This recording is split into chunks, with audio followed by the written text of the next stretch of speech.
මමද සෞඛ්‍ය අමාත්‍යවරයා හැටියට මේ අයවැය විවාදයේ පිළිතුරු කතාව කරන්නේ ඉතිහාසයේ වැඩිම ඖෂධ ප්‍රමාණයක මිල අඩු කරපු සෞඛ්‍ය අමාත්‍යාංශයේ සෞඛ්‍ය අමාත්‍යවරයා හැටියට.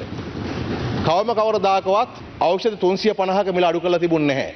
මං හිතනවා දැන් ඔය පත්තරයක පොඩි කෑල්ලක තිබුණු සමහර දේවල් අගය කරන්න විපක්ෂීය මන්ත්‍රීවරුන්ට පුළුවන්කම ලැබුණාට ඉතා විශාල සහනයක් වන මේ ඖෂධ මිල 350 මිල අඩු කරපු එක ගැන කිසිවෙක් අගය කරේ නැහැ. ඒ වගේම තව මාස කීපයක් ගොඩක් කල් ගත වෙන්නේ තව ඖෂධ 200ක 250ක මිල අඩු වෙනවා. යන්න ඉස්සරහට මේ සියලුම ඖෂධ විලම අඩු කරන්න අපි ක්‍රමවේදයක් සකස් කරලා තිබෙනවා. ඉතිහාසයේ වැඩිම ඖෂධ ප්‍රමාණයක මිල අඩු කරපු ආණ්ඩුව හැටියට අපිට මේ රටේ ජනතාවට ඒ සේවාව ලබා දෙන්න පුළුවන්කම ලැබුණා. ඖෂධ හිඟය ගැන කතා කරමින් විපක්ෂ 나යකතුමා ඒක තහවුරු කිරීම සඳහා ඉදිරිපත් කරා ලේඛනයක්. ඒ ලේඛනය ගෙනාගෙන බැලුවාම ගරු සභාපතිතුමනි මේ ලේඛනයේ කිසිම වගකීමක් නැහැ. මේක නිකන් මේ ටයිප් කරපු ලේඛනයක්. දැන් කිව්වා නිකන් මෙතන ඇවිල්ලා